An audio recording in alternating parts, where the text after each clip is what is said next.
sagot pa kayo bay. Puro pag nagian nagyulanda.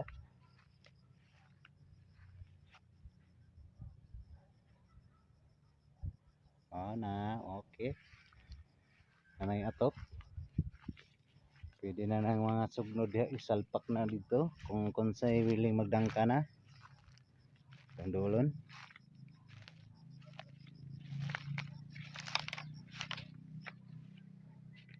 Sawag na lang sa dangkahan kay wa pa moabot ng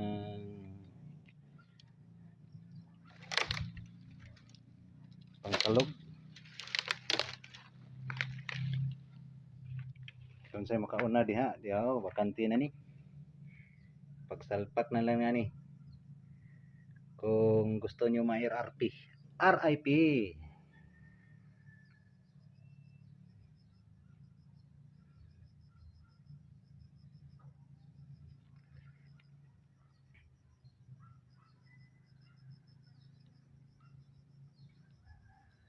Mga round timber lang kay wakapas o pagabas. Busy yung mga gabasiro. No? So bongbong wapay clean sheet pa isapaw na. Okay.